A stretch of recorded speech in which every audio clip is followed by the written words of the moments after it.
Welcome back. ప్రస్తుతం సెన్సెక్స్ 120 పాయింట్లు, Nifty 40 పాయింట్ల నష్టంతో ట్రేడ్ అవుతుంది. ప్రస్తుతం సెన్సెక్స్ ఇంకా కూడా 17,000 దిగువనే ట్రేడ్ అవుతుంది.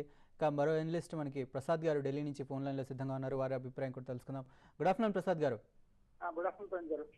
ప్రసాద్ గారు, ఇవాళ మార్కెట్ చూస్తుంటే మీకు ఏమనిపిస్తుంది? 17,000 దగ్గరికి వస్తుంది, మళ్ళీ కిందికి వెళ్ళిపోతుంది మార్కెట్. సపోర్ట్ ఎక్కడ ఉంది అనుకుంటున్నారు? అదే నిన్న మనం మాట్లాడుకున్న 5,050, అది 5,020 వరకు 25 వరకు వచ్చింది. 5,050 2550 బ్యాండ్ లో ఒక స్ట్రాంగ్ సపోర్ట్ ఉంది. అది బ్రేక్ అయితే 4950 200 డేస్ మూవింగ్ యావరేజ్ ఉంది, అది స్ట్రాంగ్ సపోర్ట్ ఉంది. కానీ నా ఉద్దేశం 5,025 లెవెల్ వస్తాయి. వాళ్ళు పొద్దున్న ఫార్మింగ్ తొందరగా బ్రేక్ అవ్వదు, కొంచెం టైం తీసుకుంటుంది. కానీ నెక్స్ట్ రౌండ్ లో ఫ్రెష్ సెల్లింగ్ వస్తే ఆ లెవెల్ బ్రేక్ అయ్యి 4950 వరకు రావచ్చు. సో కరెంట్ లెవెల్లో సెల్లింగ్ ఆన్ ర్యాలీ స్ట్రాటజీ ఉంచుకోవాలి, rather than buying on weakness strategy బదులు. అలాగే లో వెళ్తే మెటల్ స్టాక్స్ అమ్ముకోవచ్చు. ప్రసాద్ గారు, అలాగే మెటల్ విషయానికి వచ్చినట్లయితే ఈ మార్కెట్ పడినంతసేపు మెటల్ స్టాక్సే ఎక్కువగా పడుతున్నాయి. అయితే మెటల్స్ కి దూరంగా ఉండమని అనలిస్టులు చెప్తున్నారు. అయితే ప్రస్తుతం దీన్ని ఒక ఆపర్చునిటీగా తీసుకోవచ్చు అంటారా మనం మెటల్స్ లో? నా ఉద్దేశం ఆ రిస్క్ తీసుకోవడం అడ్వైజబుల్ కాదు. బికాస్ గ్లోబల్ మార్కెట్స్ వీక్ అయితే ఫస్ట్ ఇంపాక్ట్ మెటల్స్ మీద అవుతాయి.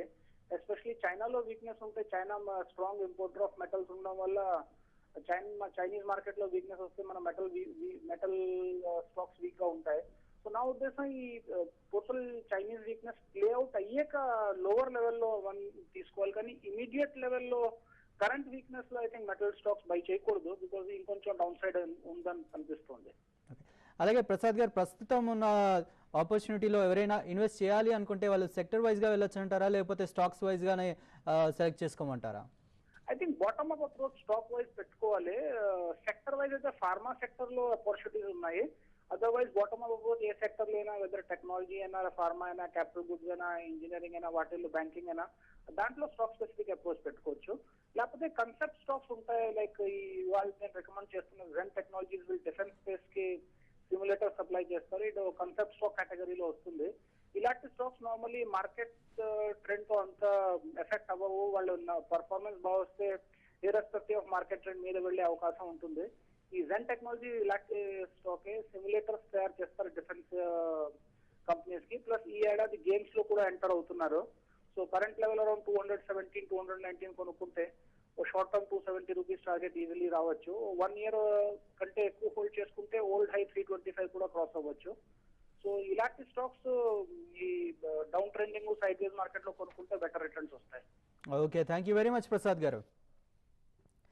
కాబట్టి లాస్ట్ కాల్ చూద్దాం. మెయిల్స్ చూసే ముందు ముత్యాలు గారు ప్రస్తుతం ఫోన్ లైన్ లో సిద్ధంగా ఉన్నారు. హలో చెప్పండి. హలో చెప్పండి భాషా గారు. సార్ హిందాల్కో 170లో భయం ఉన్నాం సార్, 1000 షేర్స్. ఓకే సార్ ఎట్లా సార్, ఎగ్జిట్ కమ్మంటారా? ఏమన్నా ప్రెషర్ ఉందా సార్ ఏమన్నా? హిండాల్కో చూస్తే కనుక మిగతా మెటల్ స్టాక్స్తో పాటు కొంచెం భారీగానే పట్టడం జరిగిందండి. లాస్ట్ ఒక 10 డేస్గా 190 నుంచి 160 వరకు. టెక్నికల్ కొంచెం వీక్ అయింది, కాకపోతే కరెక్ట్గా ఈ రేట్లో కొంచెం రే ఆఫ్ హోప్ ఇంకా ఉందన్నమాట. 160 158లో స్ట్రాంగ్ సపోర్ట్ ఉంది. మీరు 158 క్లోజింగ్ బేసిస్ కింద పెట్టుకొని మీరు స్టాప్ లాస్ పెట్టుకోవచ్చు. షార్ట్ టర్మ్ మీరు ఫ్యూచర్స్లో పొజిషన్ అయితే అలాగే ఒకళ్ళు రీబౌండ్ అయ్యి ఒక 175 180 వస్తే కనుక మీరు ఎగ్జిట్ అయిపోవడం మంచిది. తర్వాత మార్కెట్ బాగా స్థిరపడిన తర్వాత ఫ్రెష్గా లాంగ్ పొజిషన్ తీసుకోవచ్చు. ఓకే అండి, ఇప్పుడు కొన్ని మెయిల్స్ చూద్దాం. సింగయ్య రామనేని గారు మెయిల్ చేశారు. ఆయన అబాన్ షేర్స్ అలాగే పుంజులాయిడ్ గురించి అడుగుతున్నారు. అబాన్ 1250లో, పుంజులాయిడ్ 220లో తీసుకున్నారు. బాలు గారు. అబాన్ లాయిడ్ అనేది డ్రిల్లింగ్ సంబంధించినండి. ఆయిల్ డ్రిల్లింగ్ రిగ్స్ వాళ్ళ దగ్గర ఉన్నాయి. బట్ ఈ మధ్య మనకి ఆయిల్ ఆల్మోస్ట్ $85 దగ్గర కన్సిస్టెంట్గా ట్రేడ్ అవుతుందని చెప్పి చాలా మటుకు డ్రిల్లింగ్ ఆపరేషన్స్ కూడా, ఎక్స్కవేషన్ ఆపరేషన్స్, డ్రిల్లింగ్ ఆపరేషన్స్ చాలా మంది స్టార్ట్ చేశారు. బట్ ఈ కంపెనీ కూడా డెట్ బర్డెన్ చాలా ఎక్కువ ఉందండి. సో ఈ నేపథ్యంలో డెఫినెట్లీ నా ఉద్దేశంలో ఇక్కడ మాత్రం మీరు అందులోంచి బయటపడిపోయి better opportunities banking and pharmaceutical రంగంలో ఉంటాయండి. అటువంటి స్టాక్స్లో ఈ ఫాల్లో కొనుక్కుంటే మీకు రిటర్న్స్ వైజ్ నెక్స్ట్ 1 or 2 ఇయర్స్లో కూడా బెటర్ రిటర్న్స్ వస్తాయి. ఓకే, గ్రంథి లక్ష్మి గారు మెయిల్ చేశారు. ఆర్చిడ్ను 158లో బై చేశాను, మార్కెట్ కిందికి వస్తుందని చెప్పేసి 154లో సెల్ చేశారట. ఇప్పుడు బై చేసినా రేపటికి సెల్ చేస్తే గెయిన్ వస్తుందా అని అడుగుతున్నారు. ఆర్చిడ్ ఓవరాల్గా చూస్తే వీక్నెస్ గా కనిపిస్తుందండి. మిగతా ఫార్మాతో పోలిస్తే కొంచెం అండర్ పెర్ఫార్మ్ చేస్తుంది. 200 నుంచి 150 వరకు పట్టడం జరిగింది. కాకపోతే వరంట్ 150 రేట్లో కొంచెం సపోర్ట్ ఉంది. మీరు కొనాలనుకుంటే కనుక ఈ 150 దగ్గర తీసుకొని ఎంబడే 145 కింద స్టాప్ లాస్ పెట్టుకొని హోల్డ్ చేయొచ్చు. ఓకే, త్రివిక్రమరావు పసుపులేటి గారు మెయిల్ చేశారు. Can I buy Sabero organics at 76 for short term అని అడుగుతున్నారు. యాక్చువల్లీ సెబరే ఆర్గానిక్స్ అది అగ్రోకెమికల్ కంపెనీ అండి. It's a very good company and recent టైమ్స్లో ఆ రిజల్ట్స్ కూడా చాలా బాగున్నాయి. ఓవరాల్గా ఈ సెక్టర్ కూడా చాలా బాగుంది. మాన్సూన్ కూడా బాగుంటుంది అంటున్నారు కాబట్టి డెఫినెట్లీ ఈ సెక్టర్ మంచిగా పనితీరు కనబరిచే అవకాశం చాలా ఎక్కువ ఉందండి. కానీ మార్కెట్ వీక్నెస్లో కొనండి, ఇమీడియట్లీ కాదు. మనకి last week third or last week off మేలో డెఫినెట్లీ మార్కెట్ ఎక్కడైతే స్టెబిలైజ్ అవుతుందో అప్పుడు కొనండి. Definitely it's a good stock to own for the next 1 or 2 years. Okay, Kumar గారు మెయిల్ చేశారండి. GVK power and infra, NIIT, syndicate bank, Andhra bank ఈ stocks అన్ని ప్రస్తుతం ఇప్పుడున్న మార్కెట్ సిచ్యువేషన్లో అంటే ఇవాళ కొనొచ్చా అని అడుగుతున్నారు. జీవీకే చూస్తే మన రిజల్ట్ చాలా పాజిటివ్గా వచ్చిందండి. 40% పైన నెట్ ప్రాఫిట్ గ్రోత్ చూసాము. సో టెక్నికల్గా చూస్తే 40 రూపీస్ దగ్గర కొంచెం సపోర్ట్ ఉంది. మీరు కొనాలనుకుంటే కనుక లాంగ్ టర్మ్కి 40 రూపీస్లో డెఫినెట్గా మీరు బై చేయొచ్చు. ఇంకోటి ఎన్ఐఐటి, సిండికేట్ బ్యాంక్. ఎన్ఐటీ చూస్తే కనుక టెక్నికల్గా ఈ రేంజ్లో కొంచెం సైడ్ వేస్ మూవ్మెంట్ కనిపిస్తుందండి. 60 to 70 మధ్యన మీరు 60 లోయర్ బ్యాండ్ దగ్గర మీరు బై చేయొచ్చు. సో రీసెంట్గా పాజిటివ్ న్యూస్ కూడా వచ్చింది. వీళ్ళకి సిస్కో తోటి ఒక మేజర్ పార్ట్నర్షిప్ కూడా రావడం జరిగింది. సో డెఫినెట్గా ఎన్ఐటీ కూడా కొంచెం బాగానే ఉంది అవకాశం ఉంది. బాలు గారు సిండికేట్ బ్యాంక్, ఆంధ్ర బ్యాంక్ గురించి అడిగారు. Banking stocks definitely banking stocks అన్ని కూడా బాగానే ఉంటాయండి. బట్ ఓవరాల్గా చూసుకుంటే ఈ మధ్య కాలంలో కూడా బ్యాంకింగ్ స్టాక్స్ చాలా స్ట్రాంగ్గా ఉన్నాయి కాబట్టి ఓవరాల్ మార్కెట్ వీక్నెస్ ఉంది. కొద్దిగా సెక్టరల్ వీక్నెస్ కూడా కనిపించినప్పుడు ఆ స్టాక్ అబౌట్ 5 to 7% ఎక్కువ మాత్రం రియాక్ట్ కావండి. అబౌట్ 5-7% డౌన్లో మీరు తప్పకుండా లాంగ్ టర్మ్ ఇన్వెస్టర్ అయితే మాత్రం definitely you can buy both the stocks అండి, syndicate bank as well as Andhra bank. అలాగే మరో ఇన్వెస్టర్ విజయ బ్యాంక్ గారు గురించి కూడా అడిగారు. డెఫినెట్గా అండి విజయ బ్యాంక్ కూడా సేమ్ స్టోరీ అప్లైస్. ఎందుకంటే ఈ మధ్య బ్యాంక్ రిజల్ట్స్ అన్నీ కూడా బాగానే ఉన్నాయి. ఓవరాల్గా ఇవన్నీ కొద్దిగా వీక్ బ్యాంక్స్ అండి, సిండికేట్ బ్యాంక్, విజయ బ్యాంక్ ఇటువంటివన్నిటివి. రీక్యాపిటలైజేషన్లో వాళ్ళకి గవర్నమెంట్ ఆఫ్ ఇండియా దగ్గర నుంచి ఫండ్స్ కూడా వచ్చాయి. బట్ నెక్స్ట్ 2 to 3 years మాత్రం బ్యాంకింగ్ ఇండస్ట్రీ యాజ్ సచ్ చాలా బాగుంటుంది, పర్ఫార్మెన్స్ బాగుంటుంది.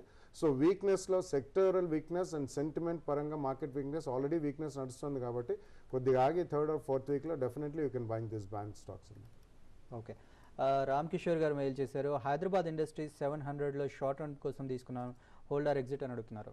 హైదరాబాద్ ఇండస్ట్రీస్ డెఫినెట్గా పాజిటివ్గా ఉంది. ఇన్ఫ్యాక్ట్ కంపెనీ కూడా స్ట్రాంగ్ కంపెనీ. ఇన్ఫ్యాక్ట్ టెక్నికల్గా చూస్తే కనుక నిన్న ఒక స్ట్రాంగ్ బ్రేక్అవుట్ కూడా రావడం జరిగింది. రిజల్ట్స్ కూడా చాలా అద్భుతంగా వచ్చింది. డెఫినెట్గా హోల్డ్ చేయండి, ఫర్దర్ అప్ ట్రెండ్ మనం ఎక్స్పెక్ట్ చేయొచ్చు. ఓకే, సుందర్ గారు ఇవాళ మార్కెట్ క్లోజింగ్ ఎలా ఉందంటారు? సో ఇందాక కూడా ఇప్పుడు మైనర్ రికవరీ రావడంతో 5-1 పైన దగ్గర నిలబడలేకపోతుంది. దీన్ని బట్టి చూస్తే కొంచెం ఫర్దర్ వీక్ కనిపిస్తుంది. ఒకవేళ 5-1 పైన నిలబడకపోతే మటుకు రేపు ఎల్లుండి కూడా కొంచెం ఇదే కరెక్షన్ బాట కూడా కొనసాగే అవకాశం ఉంది. 5050 కింద దిగిందంటే కనుక ఫర్దర్గా ఒక షార్ట్ పొజిషన్ తీసుకొని ఎంబడే పైన స్టాప్ లాస్ పెట్టుకోండి. ఫార్మా సెక్టర్ మటుకు చాలా పాజిటివ్ ఉంది. సిప్లా, డాక్టర్ రెడ్డి బులిష్గా ఉంది. దీంట్లోకి వస్తే షార్ట్ పొజిషన్ బై పొజిషన్ తీసుకోవచ్చు. ఓకే, ప్రస్తుతం మార్కెట్లో సెన్సెక్స్ 150 పాయింట్లు, నిఫ్టీ 45 పాయింట్ల నష్టంతో ట్రేడ్ అవుతున్నాయి. ఇక ఈ నెల 9వ తేదీన TV5 steel city securities investor summit 2010 మే 9వ తేదీన నెల్లూరులో నిర్వహిస్తోంది.